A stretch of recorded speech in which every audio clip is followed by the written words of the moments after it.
लाल सागर में पहली बार हुतीज के हमलों में इंसानों की मौत हुई है। हुतीज है कि रुकने का नाम ही नहीं ले रहे हैं। लाल सागर के अंदर तहलका मचा रखा है। रोजाना एक के बाद एक जहाज को हुतीज निशाना बना रहे हैं। अब हुतीज के निशाने पर ज्यादातर अमेरिका और ब्रिटेन के जहाज हैं। सबसे पहले बात हम यमन की कर लेते हैं। कल पहला रोजा था और शाम के वक्त में हुतीज ने लाल सागर में एक मिशन चलाया जिसमें अमेरिका के एक जहाज को टारगेट किया। कुछ इस तरह की तस्वीरें सामने आई हुतीज की तरफ से। शाम को कहा गया कि आज का जो इफ्तार है वह अमेरिका के इस जहाज के साथ होगी। हुतीज की तरफ से कहा गया कि आज हम एक बयान और इस जहाज के साथ अपने रोजे खोलेंगे। उन्होंने कहा कि लाल सागर के अंदर अब झड़पें ज्यादा तेज हो जाएगी क्योंकि यह रमजान का महीना हमें और ज्यादा मजबूत बनाएगा। हुतीज ने साफ इस बात का ऐलान कर दिया कि रमजान के महीने में हम अपने ऑपरेशन को और भी तेज कर देंगे क्योंकि हमारे अंदर रमजान के महीने में हिम्मत और ज्यादा बढ़ जाती है।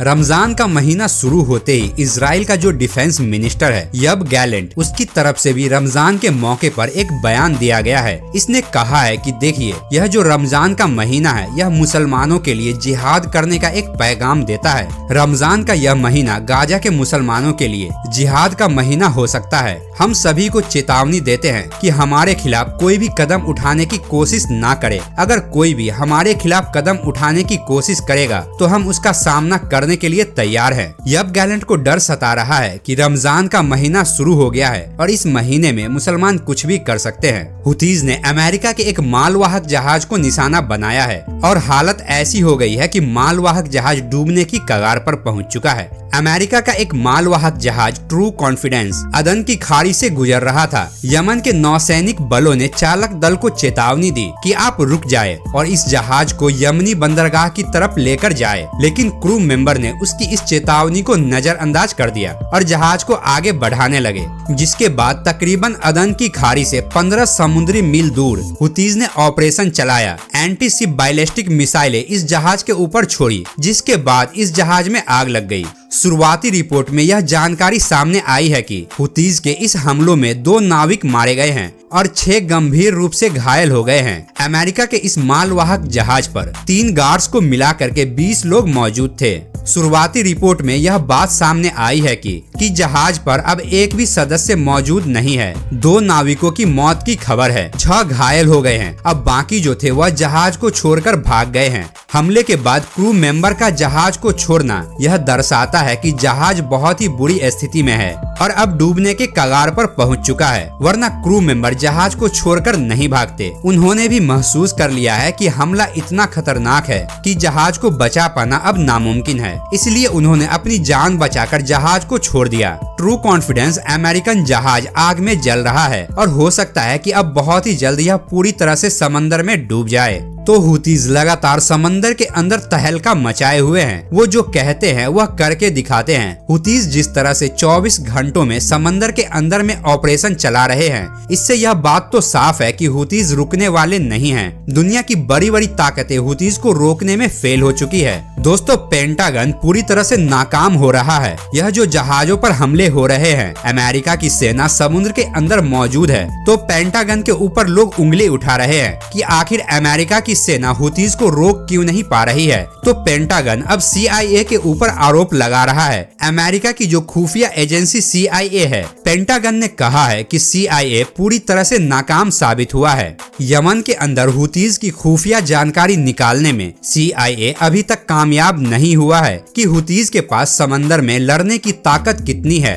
पेंटागन ने कहा है कि हम CIA की जानकारी के मुताबिक ही आगे बढ़ते हैं, लेकिन CIA पूरी तरह से नाकाम है। यमन छोटा है, गरीब है, लेकिन इसके बावजूद भी बड़ी बड़ी ताकतों को अपने सामने झुका रहे हैं। CIA इंटेलिजेंस दुनिया की नंबर 1 एजेंसी अपने आप को कहती है और यह खुफिया जानकारी नहीं निकाल पा रही है कि कितने हथियार हैं हुतीज के पास, कहां-कहां छुपे हुए हैं। और जब जानकारी नहीं आ रही है तो पेंटागन पूरी तरह से नाकाम हो रहा है। दोस्तों, हुतीज लाल सागर के अंदर जब भी कोई हमला करते हैं किसी न किसी जहाज पर, तो उससे पहले वह लोगों को चेतावनी देते हैं, उनको इन्फॉर्म कर देते हैं कि आप अपनी जान बचा सकते हैं, अपने जहाज को बचाना चाहते हैं तो यहीं रुक जाए या जहाज का रुख मोड़ दे। लेकिन उनकी इस चेतावनी को नजरअंदाज करते हुए चालक दल आगे बढ़ता रहता है और उसके बाद मिसाइल उनको मजबूरी में छोड़नी पड़ती है। हुतीज का कहना है कि हम चेतावनी देते हैं तो हमारे अगर आदेश का पालन यह लोग कर लेंगे तो हम मिसाइल नहीं दागेंगे। फिलहाल पहली बार खबर आ रही है कि हुतीज के हमले में लाल सागर के अंदर किसी की मौत हुई है, वरना जितने भी हमले अब तक हुतीज ने किए हैं उसमें किसी की भी जान नहीं गई है। हुतीज जानबूझकर किसी को मार नहीं रहा है, सिर्फ और सिर्फ जहाजों पर निशाना बना रहे हैं। अमेरिका के राष्ट्रपति जो बाइडेन ने ढोंग दिखाते हुए कहा है कि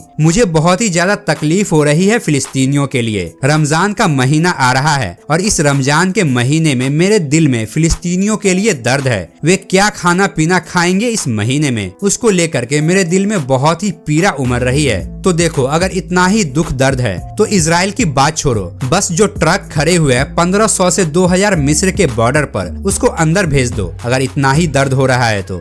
लेकिन कोई कुछ नहीं करेगा, बस बातें बड़ी बड़ी की जाएगी। दोस्तों, खबर आ रही है कि अब मोरक्को भी गाजा के अंदर एयर ड्रॉप शुरू करने जा रहा है। रमजान के महीने को देखते हुए मोरक्को भी यह फैसला लिया है कि वह भी गाजा के भूखे लोगों को हवा के जरिए ऊपर से खाना नीचे फेंकेंगे, क्योंकि रास्ते बंद है, कोई भी ट्रक अंदर नहीं आ पा रहा है। तो कुछ देश अब सामने आकर के हवाई रास्ते से हवाई जहाज के जरिए गाजा के अंदर खाना गिराते हैं, जिससे कि वहाँ के लोगों को थोड़ी मदद मिल जाती है और इस तरह से कुछ देश मदद कर रहे हैं। दोस्तों, गाजा में मौत का आंकड़ा 31,000 के पार हो चुका है। अभी भी रोजाना इजराइल गाजा के अंदर एक के बाद एक हमले किए जा रहा है। रोजाना 100 से ज्यादा लोगों की मौतें गाजा के अंदर हो रही है। कल इफ्तार का वक्त था और इफ्तार के वक्त रफा के अंदर इजरायली लड़ाकों ने विमान से कई जगह पर एयर स्ट्राइक की, कई जगह पर हमले किए। इफ्तार करने के लिए कुछ लोग बैठे हुए थे, उन लोगों पर भी हमला किया। उस हमले में 3 लोगों की मारे जाने की खबर आई है। और भी जगहों पर रफा के लोगों को डराने के लिए इजराइल की सेना ने हवाई हमले किए हैं।